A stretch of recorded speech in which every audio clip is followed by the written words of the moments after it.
All right, welcome in, learners. Today we're diving deep into a book that's really made waves in the business world, The Ultimate Sales Machine by Chet Holmes. Yeah, this one's a classic. It's been praised by a lot of heavy hitters, marketing experts, best-selling authors, folks like that. And you know what really struck me as we were digging into it? It's not about complexity. It's about, like, laser focus on a few key things and then just being relentless about them. Yeah, absolutely. Yeah. Holmes really hammers home this idea of what he calls pigheaded discipline. I love that term, pig-headed discipline. Right. So we're gonna unpack that.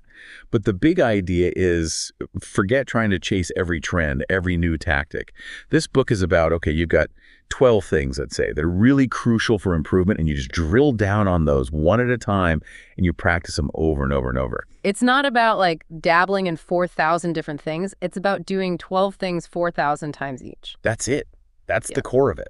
And learners, what we're going to do today is explore how this focus, this pig-headed discipline, impacts every facet of your business. We're talking about your own personal productivity, how you train your team, how you approach sales and marketing, even how you connect with those really high-impact clients. Ones that can really move the needle. Exactly. So get ready, because we're going to extract some really powerful practical stuff from this book. All right, so right off the bat, Holmes talks about time management. Yeah. And like the bedrock, right? If you don't have a handle on your time, nothing else really matters. Yeah, it all falls apart. And he has this rule, the touch it once rule.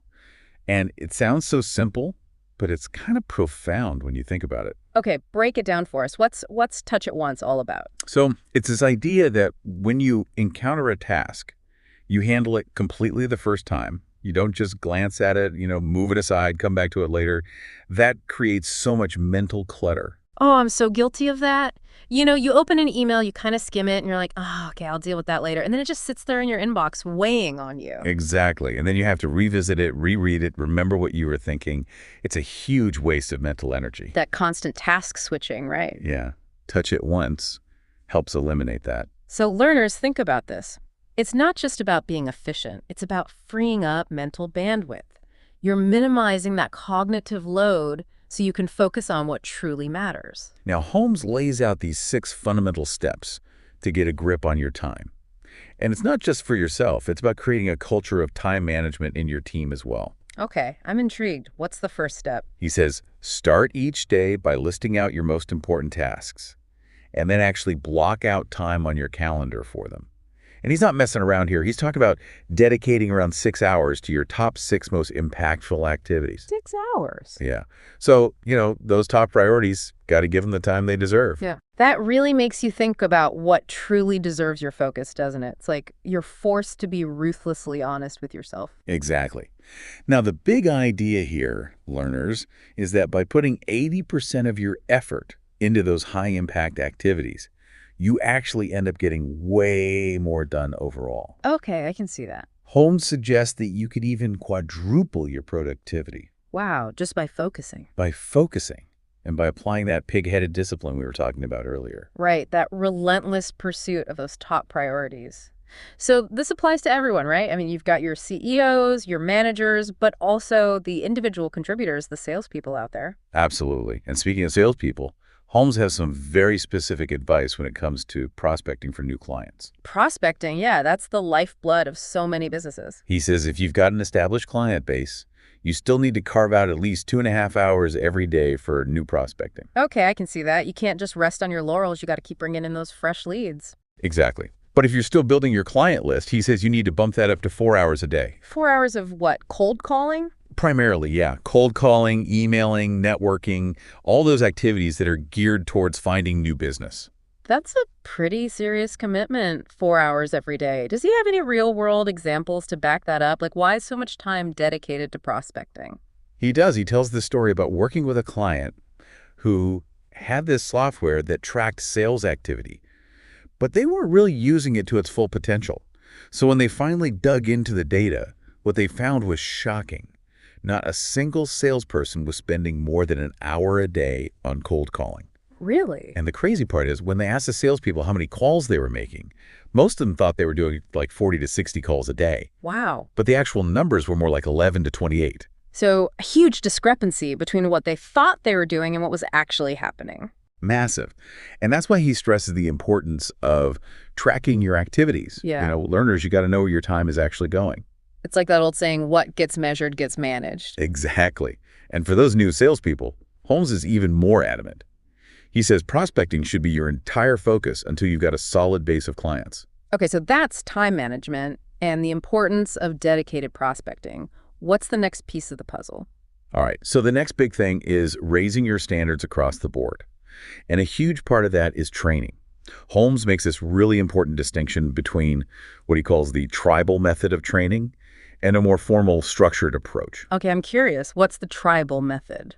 Well, it's basically learning by watching others, kind of like how things were done back in the day. You'd shadow someone and pick up their techniques. Okay, I can see that. But the problem is, if the person you're shadowing has bad habits or they're not a top performer, you're going to learn those bad habits. It's like osmosis, right? Right. It leads to inconsistency, and it can really perpetuate mediocrity. You're hoping that the person you're learning from is actually doing things the right way. Exactly. So on the flip side, he points to companies like Wells Fargo. Okay, what did they do differently? They invest heavily in formal training programs, classroom instruction, clear policies, documented procedures for everything. So it's not just about learning by observation, it's about establishing a solid foundation of knowledge and best practices. Exactly. New hires go through extensive training before they even start shadowing anyone. That makes a lot of sense. It's about establishing those good habits from the very beginning. But the real takeaway here, learners, is that training can't be a one-time thing. It's got to be an ongoing process woven into the culture of your business. Right, because industries change, technologies evolve, and best practices are constantly being refined. You can't just stand still. Exactly. Holmes tells this great story about an OEM client who needed their salespeople to get better at handling rejection. Rejection, the bane of every salesperson's existence. Right. But the reality is most salespeople give up after just one or two no's. Yeah, it's tough. So this client realized that they needed to train their team on how to deal with that, how to develop resilience, how to bounce back. It's about building that mental toughness. Exactly. Without that training, they were just setting their team up for failure. Now, the book also has this really unexpected analogy about self-defense training. I thought that was fascinating. Yeah, it's a bit of a curveball, but it really illustrates the power of training. So Holmes, he has a background in teaching self-defense, and he talks about this serious car accident he was in. Oh, wow. And he credits his martial arts training with saving his life. Seriously? Yeah.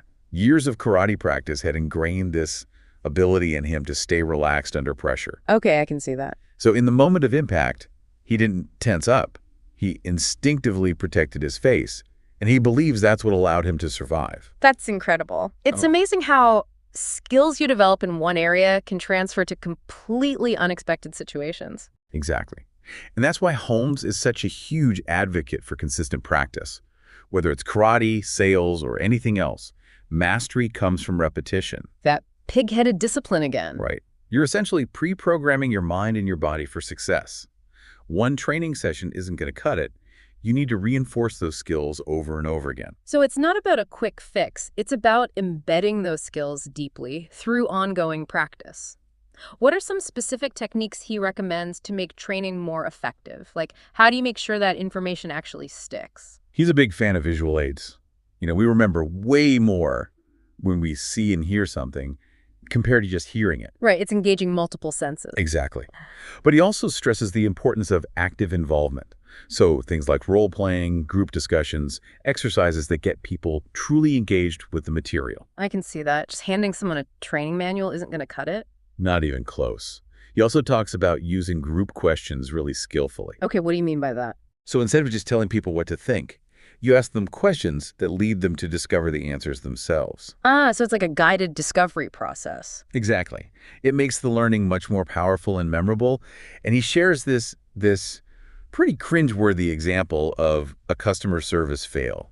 Oh, no. It was a situation where an impatient customer actually got hung up on by a customer service rep. Oh, that's a nightmare scenario. Right. And it just highlights how crucial training is, especially in those customer-facing roles. So training is not just about skills, it's about shaping behavior, creating a consistent and positive customer experience. Exactly. And Holmes is also a big proponent of using case studies in training. Okay, like real-world examples. Exactly. Stories of both successes and failures. It helps to illustrate those key concepts in a way that people can really relate to. Makes sense. It's one thing to hear about a concept in the abstract. It's another to see how it played out in a real situation. Right. And training isn't just for, soft skills like sales and customer service. It applies to everything, even things like technology. He gives the example of training people on how to drag and drop email attachments. It seems so basic. It does. But when you multiply those little time savings across an entire team, Yeah. it adds up. Those little inefficiencies can really accumulate. Exactly. So the ultimate objective of all this training is to create what he calls a finely tuned sales machine. That's what the book's all about, right? Building that ultimate sales machine. Exactly. You're optimizing every action, every process, every interaction within your business. And Holmes makes this bold statement. He says, the companies that really excel at training, they're going to dominate the future. It's like investing in your most valuable asset, your team. Exactly. He sums it up pretty succinctly. Train constantly, train with enthusiasm, and train as you entertain. Lastly, and this is not to be overlooked, train or feel the pain. Train or feel the pain. That's pretty clear. No ambiguity there. Nope. All right, so we've talked about time management. We've talked about training. What's next? What's the next piece of this ultimate sales machine? All right, so the next critical component is running effective meetings. And I'm not talking about those boring status updates. Right, nobody likes those. Exactly. Holmes is talking about productive workshop-style meetings. And the focus of these meetings is on improving specific aspects of the business. Okay, so it's more like a working session, a problem-solving environment. Exactly. Yeah. He calls it the 3 Ps: planning, procedures, and policies. Okay, I can see that. It's about creating systems and processes that streamline your operations. Exactly. And he asked this really interesting question. Could your company, as it stands today, seamlessly integrate 50 new hires every week? Wow, that's a lot of new hires. It is. But that's the kind of scalability that highly successful companies are aiming for. So even if you're not at that level yet, you need to be thinking about building the infrastructure to handle that kind of growth. Exactly. And those workshops are crucial for developing those systems and processes. Okay, I'm starting to see how all these pieces fit together. Now, one thing I've always struggled with is giving and receiving feedback. Any advice on that front? Well, Holmes is really big on creating a culture of open and honest feedback during these workshops. He says you might not always like what you hear, but identifying problems is the first step to solving them. It's so easy to get defensive, right? It is, but you got to create a space where people feel safe to speak their minds. Right, because if you're not aware of the problems, you can't fix them. Exactly. And these workshops, they also foster a sense of teamwork and collaboration. When you get people working together on a problem, you often get better solutions than any one person could come up with on their own. It's that synergy, that collective intelligence. Exactly. And it's also a chance for leaders to guide the direction of the company, to influence attitudes and reinforce core values. So it's not just about solving problems, it's about shaping the culture of the organization. Exactly. Yeah. Now, Holmes shares this really cool example of how a focused workshop can make a huge difference. Is with a publishing company, and they were able to resolve 18 customer service problems that had been plaguing them for 10 years. 10 years. Yeah. And they did it in a 2-hour workshop. Wow. So it's about dedicating that focused time, bringing the right people together, and really drilling down on those key issues. Exactly. And what they discovered was that the root cause of those problems was a lack of consistent procedures and policies. So once they identified that underlying issue, they were able to create solutions that actually stuck. Exactly. They standardized those processes, they empowered their customer service reps with a clear plan of action, and the problems went away. That's amazing. For learners, it's a great example of how you can achieve really significant improvements in a relatively short amount of time if you focus your efforts in the right place. Now, Holmes also provides a really practical tip for prioritizing those training topics during the workshops. He suggests using a whiteboard and having everyone vote on the issues that are most important to them. That's a great idea. It ensures that the training is relevant to the team's needs and it gives everyone a voice. Exactly. It creates buy-in. And then he tells this cautionary tale about a missed upselling opportunity. Oh, no. It was a carpet cleaning company. And the owner discovered that his top salesperson was not offering additional services like upholstery cleaning. Really? Why not? She was afraid of being too pushy. I can see that. Nobody wants to feel like they're being pressured. Right. But the thing is, they had market data showing that there was a huge demand for those services. People were looking for them. So it was a missed opportunity both for the company and for the customers. Exactly. And that's where training comes in. If they had trained her on how to effectively present those additional services, they could have significantly increased their revenue. It's about giving your team the tools and the confidence to present the full value of your offerings. Exactly. And Holmes emphasizes that it's not enough to just write down those procedures. You got to actually implement them. Right, you got to make sure people actually understand and use them. Exactly. He suggests using techniques like show and tell, role playing, anything that gets people actively engaged with those procedures. Making it practical and hands-on. Exactly. He tells this amazing story about a medical record processing company that doubled their productivity. Wow, just by implementing better procedures. Yeah. They went through every step of their workflow and meticulously procedurized it. That's a great example of how seemingly small improvements can add up to huge gains. Exactly. And then the last piece of the puzzle when it comes to meetings is the ongoing monitoring of those procedures. You got to make sure they're actually being followed. So it's not a set it and forget it thing. It's a continuous cycle of improvement. Exactly. Mm-hmm. And because you were involved in creating those procedures, you're in the best position to spot any deviations. It's about accountability, making sure everyone is on the same page. Exactly. All right, so we've talked about time management, training, and effective meetings. Now we're moving into the realm of strategy. Becoming a brilliant strategist. This sounds like we're taking things to a whole new level. We are. Holmes argues that in today's world, it's not enough to just be tactical. You got to think strategically as well. Okay, so what's the difference between tactics and strategy? Tactics are those short-term actions you take, things like running ads, making sales calls. Okay, the day-to-day stuff. Right. Strategy, on the other hand, is the big picture plan. It's the roadmap that guides all those tactical decisions. So tactics are like the individual plays in a game, and strategy is the overall game plan. Perfect analogy. And Holmes, he lays out this interesting rule. He calls it the 9091 rule. Okay, what's that? He says 90% of executives are primarily tactical. They're focused on those immediate actions. Another 9% are capable of strategic thinking, but they often struggle to actually execute those strategies. Okay, so they have the vision, but not the practical skills to make it happen? Exactly. And then there's that elite 1%. The 1%. The 1% who could do both. They have the strategic vision, and they can also drive the tactical execution. That's the sweet spot, right? It is. And he introduces this really helpful concept called the buyer pyramid. The buyer pyramid, I'm intrigued. So picture a pyramid, right? And at the very top, you've got a tiny little section, maybe 3% of your potential market. Those are the people who are actively buying right now. Okay, the ones who are ready to go. Exactly. Then below that, you've got another small section, maybe 7%, who are open to buying. They're considering their options. Okay, so they're not quite ready to pull the trigger, but they're close. Exactly. Then below that, you've got this huge chunk, like 30%, who are just not thinking about buying at the moment. Okay, they're not in the market yet. Right. Then you've got another 30% who think they're not interested. So they've maybe dismissed your product or service for whatever reason. Right. And then at the very bottom, you've got another 30% who are definitely not interested. So that's the breakdown of your potential market. What's the takeaway here? Well, the problem is most marketing and sales efforts focus almost exclusively on that tiny little 3% at the top. The ones who are already ready to buy. Exactly. You're ignoring the vast majority of your potential customers. Makes sense. So how do you reach those other segments? That's where the stadium pitch comes in. The stadium pitch. So imagine you're giving a presentation in a packed stadium. You're not just trying to appeal to the people sitting in the front row. You're trying to connect with everyone in the stadium. Okay, I get it. You need a message that resonates with a wider audience. Exactly. And he gives this great example.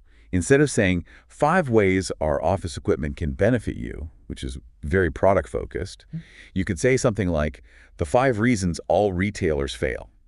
Okay, that's definitely more attention grabbing. It is, and it speaks to a broader pain point that's relevant to everyone in that market, even if they're not actively looking for office equipment. It's about providing value up front, educating your audience, and positioning yourself as an expert. Exactly. And Holmes tells this amazing story about a multinational newspaper company that was struggling. Sales were down, morale was low, the whole 9 yards. So what did they do? They brought in a new CEO who was both strategic and tactical. Okay, so he had the vision and the ability to execute. Exactly. And Holmes was brought in as a consultant. Now, their old model was very tactical. Their salespeople were basically just cold calling potential advertisers and saying, hey, want to buy some ad space? Not very sophisticated. Nope.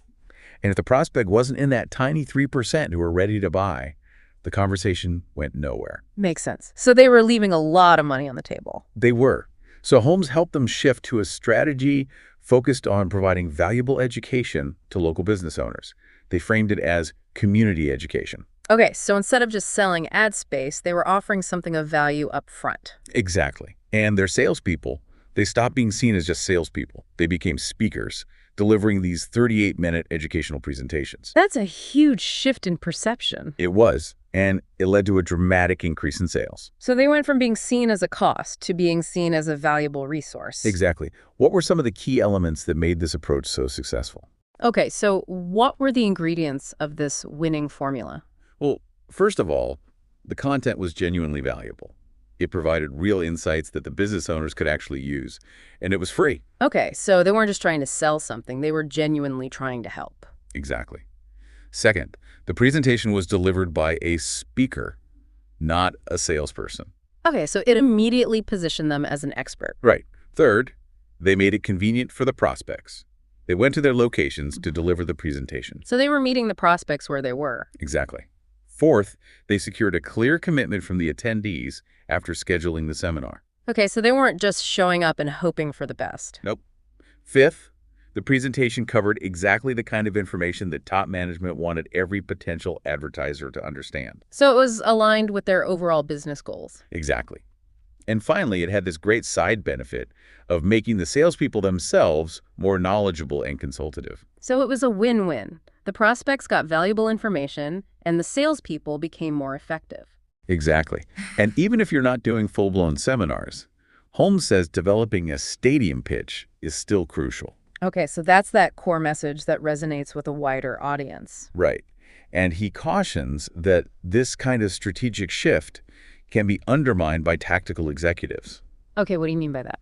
So you might have executives who are so focused on those short-term sales numbers that they don't fully embrace the long-term strategy. They're just trying to put out fires. They're not thinking about the big picture. Exactly. And that can really sabotage your efforts. So it's crucial to have buy-in from the top down. Everyone needs to be aligned on the strategy. Exactly. And he also talks about how the internet can be leveraged for this education-based approach. Okay, so taking those seminars online. Exactly.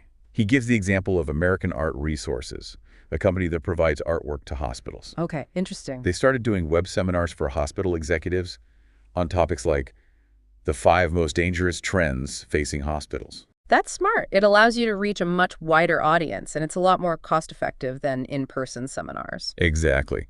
So we've talked about attracting the right kind of customers, building a strong team, and running effective meetings. What's next? Well, it seems like the next logical step is focusing on hiring. How do you find those top performers, those superstars who are going to drive your business forward? That's a great question. And Holmes is very specific about the qualities you should be looking for. He says you want people with drive, persistence, and a genuine desire for self-improvement. Okay, so it's not just about skills and experience, it's about attitude and mindset. Exactly. You want those individuals who are naturally going to take initiative, who are going to innovate beyond their assigned tasks, who are always striving to be better. Those self-starters, the ones who are internally motivated. Exactly. And he also talks about personality profiles. Okay, like Myers-Briggs and stuff like that. Similar, yeah. He says, don't be put off by candidates who score high in dominance and influence. So those people who might come across as a little assertive or even a little bit cocky. Exactly. But those are often the traits of top performers. They have that confidence, that drive. Exactly. And when it comes to interviewing, he suggests asking open-ended questions that reveal a candidate's empathy and ability to connect with others. Okay, like what? Give us an example. Something like, how would your closest friend describe you? Or, of all the people you know, who has the most unwavering faith in you and why? Okay, those are interesting questions. I can see how those would reveal a lot about a person's character. Exactly. And to gauge their level of confidence and self-awareness, he says it's okay to ask them to rate themselves on a scale of 1 to 10 in key areas. So like on a scale of 1 to 10, how would you rate your sales skills? Exactly. Top performers are usually pretty comfortable assessing their own strengths. They know what they're good at. Exactly. And then he says, explore their dedication to self-improvement. Okay, so what have they done to invest in themselves? Right. Ask them about the last self-help book they read, or the last seminar they attended. Okay, that makes sense. It shows whether they have a growth mindset. Exactly. And he shares his own personal experience. He talks about how he consistently studied the teachings of top sales trainers and reread Think and Grow Rich multiple times. So he's walking the walk, not just talking the talk. Exactly. He also suggests digging into their personal history. Okay, like their childhood and stuff. Exactly. He says, ask about their upbringing, their major life experiences, the challenges they've overcome. Why is that important? He believes it gives you a deeper understanding of their values, their thought processes, and how they approach problem solving.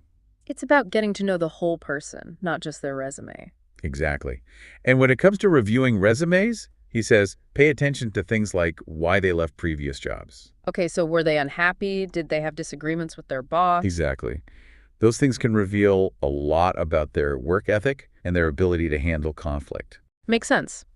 And he also talks about the importance of using strong rejection techniques during the interview process. Okay, so what does he mean by that? So instead of, being overly polite and letting the candidate off easy, he suggests really pushing back. So you're testing their resilience? Exactly. You want to see how they handle adversity, how they bounce back from a perceived failure. That's an interesting approach. It's about seeing whether they have the grit to succeed in a challenging role. Exactly. And finally, when it comes to compensation, he recommends strongly emphasizing performance-based incentives. Okay, so bonuses, commissions, that kind of thing. Exactly. Even if the base salary is relatively modest, you want to create a structure where top performers can earn significantly more. So it's about rewarding results, not just showing up. Exactly. And he gives an example of a client who had a lower base wage, but a very attractive commission structure. And their top salesperson was making a killing. That's a great way to attract and retain top talent. You're essentially giving them a piece of the pie. Exactly. All right, so we've talked about building a strong team. Now let's shift gears and talk about attracting those high-value clients, the ones that can really move the needle for your business. Those game changers. Exactly. And Holmes has a specific term for them. The Dream 100. The Dream 100, I love it. Right. It's those 100 companies or individuals that you'd absolutely love to have as clients. The ones that would be a perfect fit for your product or service. Exactly. And the big idea behind the Dream 100 is that when best buyers buy, other best buyers buy faster. Okay, explain that one to me. So it's about leveraging the influence and credibility of your top clients to attract more clients of similar caliber. Okay, so it's like social proof on steroids. Exactly. Yeah. And the way you reach those top executives, those decision makers, is by offering them something of genuine value. Okay, so it's that education-based approach we were talking about earlier. Exactly. Give them something so valuable that they'll be willing to give you their time and attention. Makes sense. It's about cutting through the noise and standing out from the crowd. Exactly. And he gives this great example of a script that was used to contact managing directors of top law firms. Okay, I'm all ears.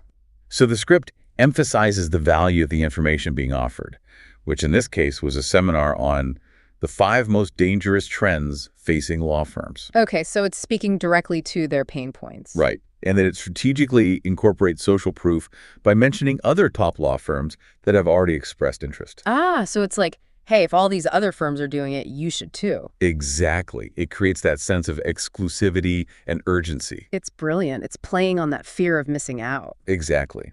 And Holmes stresses that your core story, the educational content you're offering, has to be rock solid. Right, you can't just phone it in. You got to deliver the goods. Exactly. He says it has to be data-rich, insightful, and truly valuable. Otherwise, you're just going to damage your credibility. Right. And he also suggests incorporating humor and compelling data.